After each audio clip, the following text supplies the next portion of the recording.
Stop doing this one thing that's costing you sales. Or in my career in sales and in life insurance sales in particular, I see agents doing a repeated pattern, a repeated habit over and over and over again, and it's unknowingly costing them sales. Today in this video, we're going to address it. We're going to address it head on so we can turn that around for you so you can make more sales and make more money. If you like these videos, please go ahead and like and subscribe and turn on notifications so that we can inform you when there's new content coming out, just like today's video. Well, everyone, today we're talking about one thing that's costing you a lot of money, and you probably don't even know it. And that one thing is called bad assumptions. Bad assumptions. There's things that we all do in our sales process that we're not quite aware of. We're doing them just because of habit, because of pattern, because of things we've seen other people do. And unfortunately, it's costing people and costing you a lot of money. We're going to address those head on. There's really two primary areas that we're making assumptions in our sales process, and I'm going to address those now. Number one is assumptions about our leads. For those of you who are in the simplified issue space or you're working a lead program for your insurance sales, you're probably working some type of lead program, whether it's digital, whether it's direct mail, whether it's Google leads, whether it's YouTube leads, whether it's call transfers, whatever it is. A lot of us have assumptions about a lead, about the quality of a lead, about what a lead should be. And I just want to remind us again, if you've listened to our channel, a lead is simply an opportunity to have a conversation with somebody who's expressed an interest in subject matter or in a product or service that you provide. That's it. That's all it is. It's not a guaranteed sale. It's not anything other than an opportunity to have a conversation. Some of us, however, have bad assumptions about a lead. When we get a lead, the lead's too young, or the person on the lead may be too old, or it appears that, I wanted people for final expense, and this person is under the age of 50 who showed up, and so this one's not a good fit for me. And we're making an assumption about that. Sometimes in our face-to-face sales, we pull up to a home after we've got an appointment set, and we see a home, and now we're making an assumption about a home. We look at a home and go, wow, they make way more money than I thought. I don't know if they're even going to qualify for a final expense lead. They're probably self-insured, and we're making assumptions. Or you pull up to a home and it's not what you thought. It's a little more dilapidated than you thought it should look. It's not as cared for as your home or the neighbor's homes, and you're making judgments about the people who live in that home. And now you're making assumptions about opportunity that exists behind those doors based on an assumption you made. Sometimes we look at the process of how we work our leads, and we're making assumptions that, okay, my workflow has to fit in exactly this box because this is the way I was told that I had to do it. If you're a door knocker, sometimes you're afraid to pick up the phone. Your assumption is that if you pick up the phone, you're going to burn that lead or you're going to ruin that opportunity. For some of you that are doing phone calls only, you may be assuming that it's wasting your time to go knock on that door if you're in the area, because why would anybody want to do that? It's very time consuming. It's not efficient. And we get these assumptions in our head about leads before we even meet people, or how we're doing our process, or the age that's listed on the lead. You get a mortgage protection lead back and the person's 78 years old, and you're thinking, oh gosh, this one's going to be so hard to sell. They can't qualify for term. What am I going to sell them? I only know how to do that. And we make assumptions about opportunities that are on the lead. I want to tell you that all of these assumptions about leads is costing you thousands and thousands of dollars. Thousands of dollars. Remember what a lead is. A lead is an opportunity to have a conversation with somebody who expressed an interest. And you're not a final expense agent. You're not a mortgage protection agent. You're not simply a Medicare agent. You are an insurance agent. And being an insurance agent means that you have a suite of products and services that you can use to help that family. And it's your job to have a conversation with them to find out what the need is. Don't prejudge a lead. Don't assume anything bad about that lead. Too many agents, you get into a situation and that client is young or they don't have a job, they can't afford it. They don't need it. Maybe they have coverage at work. That's better. Like, we're making all of these bad assumptions. And I will tell you that the opportunity does not exist until you have a conversation with that person and you try to find out what was the emotional trigger that caused them to fill out a response online or fill out a card and put it back in the mail and send it back in saying, I want more information about this. What was the emotional trigger that got them there to take that action? And in that moment, it might have just been fleeting. It might have been something they were concerned about, but it had to do with something other than what you're assuming. I guarantee you that. And if we just go in and we're assuming, hey, you just need more life insurance, and we're only ever surface level, we never actually get to level 2, which is their internal need. We're only ever addressing the external need. We're really only going to be getting the laydowns. Now, there is merit to the law of large numbers and just working a large number. However, there's opportunity in so many other leads if you just take the time to hear people, to hear them. And we're trying to go from the external need to the internal need and determine what that need is. And you may be a final expense agent and you sit with a family and the 40-year-old says, I need insurance as well. Or there's a 40-year-old that somehow got that lead card and filled it out and sent it back in. And you don't know what to do. You're like a deer in the headlights. I just want to let you know, you're a life insurance agent. You have plenty of products and services. And if you don't know the best product to write them, call somebody in your support groups, call somebody in your upline, call somebody in your organization, in your mentor group, in your peer group. Put a message in the Slack channel in that community or send a group me, whatever it is that you use to connect and say, hey, what's the best product here? I got an opportunity to help a family and I've uncovered a need and I want to meet the need. Don't assume things about leads. It's costing you money. In fact, I've seen agents actually take leads out. You know, back in the day when we were just all printing leads and going knocking on doors, and that's still how many final expense type door knocking approaches work. We take the leads, we program them into our GPS and go, and we get these people that are either what some people think are too old or too young, and they literally take them out and put them at the back. Sometimes they don't even program them in on their route. They think, well, I'll just get to them if I have time.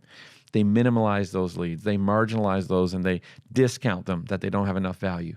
We see those come into our office all the time saying, this is not what I ordered, or, we work with a lead vendor and credits are being asked for leads that are under an age or over an age. And I will tell you that unless the person is uninsurable because they've aged out on the top side, if they're somewhere between, a child and 80 plus years old when they age out, there's probably opportunity there. You just need to uncover it. So don't assume things about leads where you're discounting them and throwing them out. We've seen them come back in. We reassign those to other people. Other people go work the lead. Sometimes it's just with a phone call, and we write $1,500 or $2,000 app on a lead that someone else discounted because they said this client is not a final expense client. Don't assume things about the leads, about what's behind the lead. Don't prejudge that lead. So here's another area where we're assuming things about clients. And I would say that the other primary area where we're assuming things about clients is on the prospect themselves. We're making bad assumptions or poor assumptions about our prospect. So one is the lead before you even meet the people. And now we're making assumptions after we've met people, after we've met them. We're sitting with them or we're talking with them on the phone. And one of the bad assumptions that we make about people often is that they know what life insurance is. They know how it works. They know all the features and benefits that a good policy should have. We're assuming that they understand what living benefits are, and they have no clue what living benefits are. Like, don't assume that your people know what a good life insurance policy looks like. Sometimes we also make assumptions that they've had a good life insurance experience in the past, or that they already understand this and they want it, and so we're moving through. You don't know who's been there before. You don't know what misconceptions they have. Don't assume these things. Be an educator with clients. You're looking to discover need and you're looking to educate. Remember, when you're building trust with people, there's two primary areas where you need to focus to build trust. Number one is you need to show empathy. Show empathy, and that is listening. That's asking good questions to try to get to that internal need. And that's going to allow you to uncover what experiences they may or may not have had with another agent or with what they feel is the value of life insurance. The second area that we need to focus on when we're building trust is we're demonstrating authority or being an educator. We're now educating them on the benefits, the features, how life insurance can protect their family, what's at stake, those sort of things. So empathy and authority are key when it comes to establishing trust. Don't assume your clients have had a good experience. Take the time to walk them through that. Another poor assumption we make sometimes is that we think that they know exactly why they sent in a request. Right? Clearly, you know why you sent this in.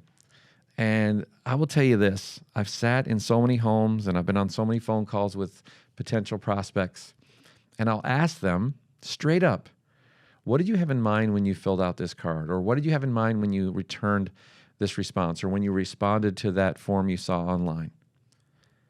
And they'll say something like, well, I just wanted to know what it was about. Or I just wanted to see what it cost. I just want to know how much these plans were. And that's the answer you get. And for some of you, especially new agents, you go with that. And again, I want to stress to you that that is a very surface level response. And sometimes the client who had an emotional trigger maybe 3 or 4 weeks ago, or maybe 2 days ago, or maybe an hour ago before you called them, if it was a call transfer or something like that, or if it was just a few minutes ago, they had an emotional trigger. But the further the time went from the time that they actually responded to the time you got to them and set an appointment to talk to them, the further that is away, that emotional trigger, it gets lost sometimes.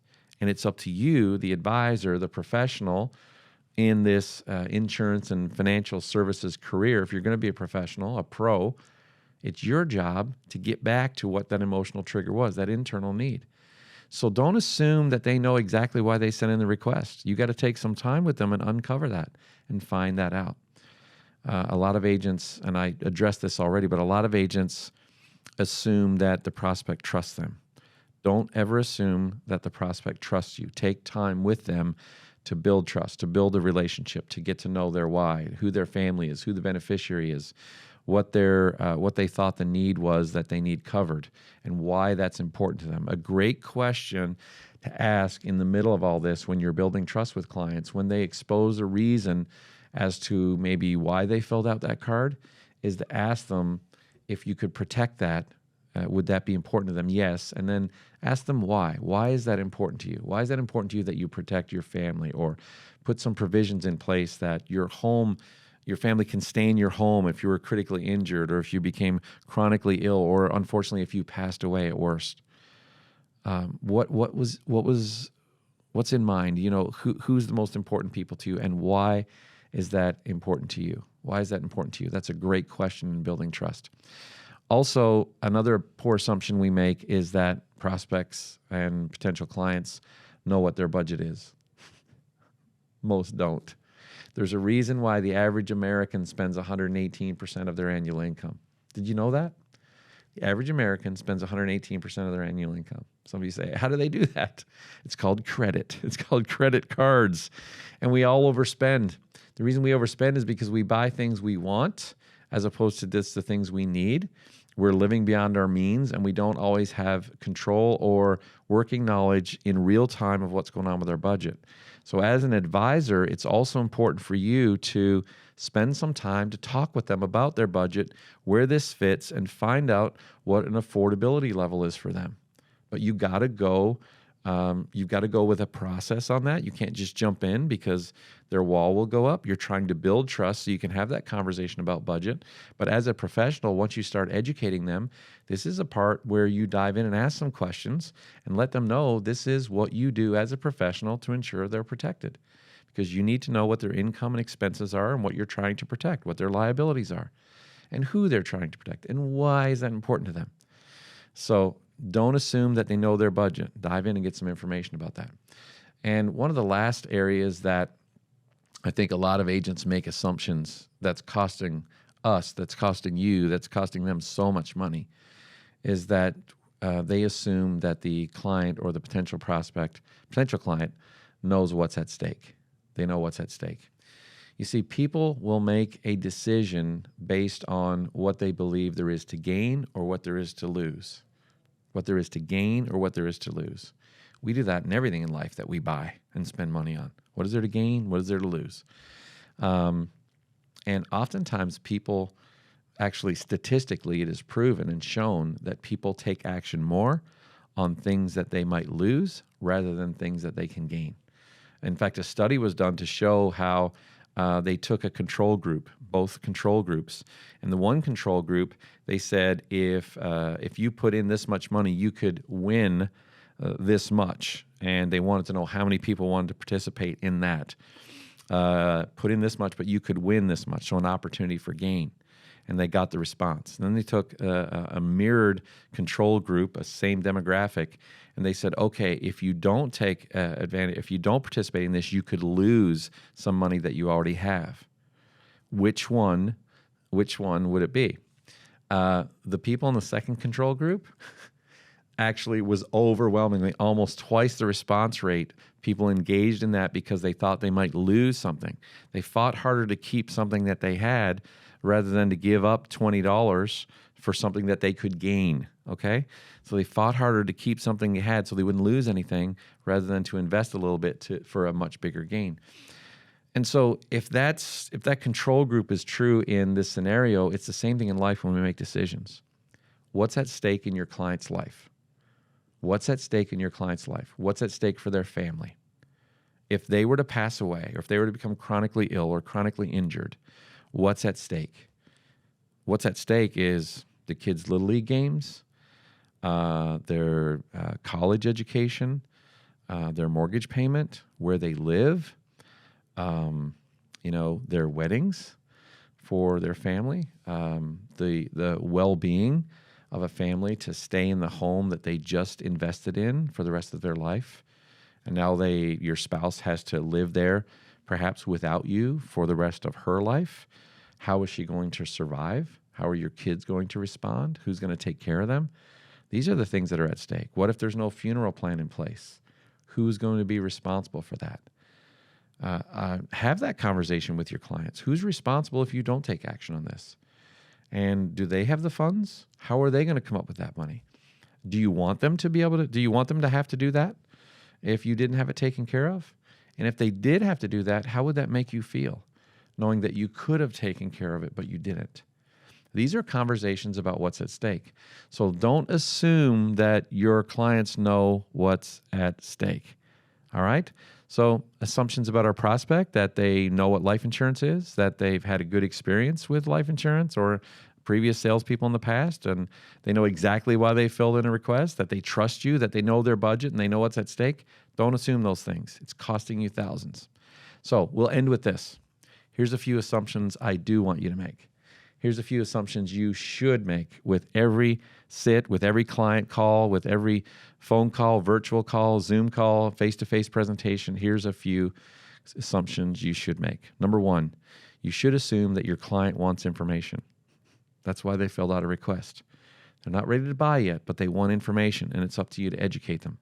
Number two, you should assume that there's a need for life insurance. It's probably not obvious at the outset.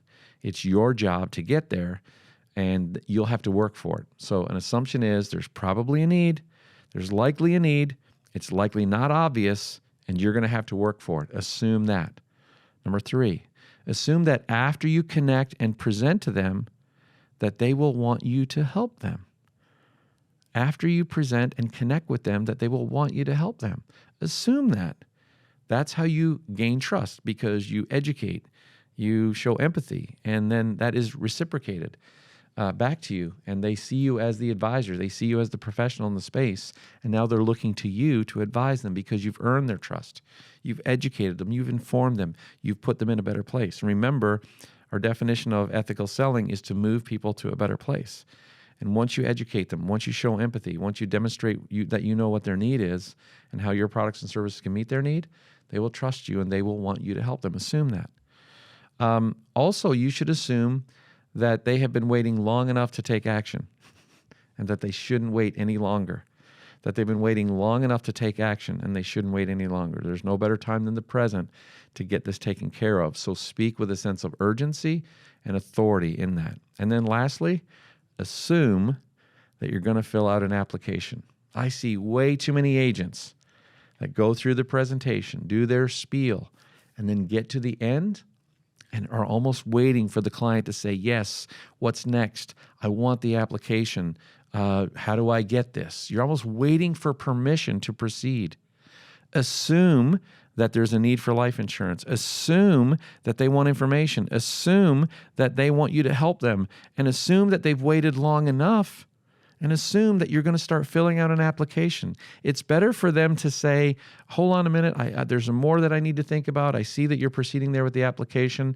There's more that I need to think about. What about this? And it allows for a discussion when you are moving forward. Keep moving forward. That's what an authoritative educational person does. They keep moving forward. We're assuming the sale. All right? We're assuming the sale. The client will pause you or stop you or ask another question if they're not comfortable with proceeding.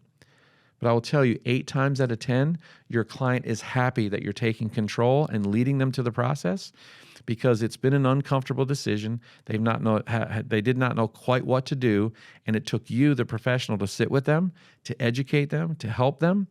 You've helped them get this over the line. So you have a choice to make. Am I going to keep making the wrong assumptions about my clients, my leads, and my prospects, and how I engage them, and continue to lose money and blame the leads, blame the opportunity? Or am I going to stop making the wrong assumptions, take new action steps, look at this differently, and help more clients and make more money?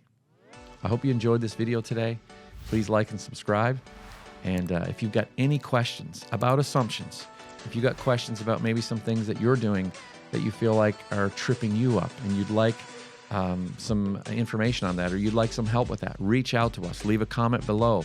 I'd like to hear maybe some things that you've done to help you move through some of those assumptions and how it's helped you become a better sales professional. If you need to reach out to us, you can find us on any of the socials at Life Insure Acad. We'll see you on the next video.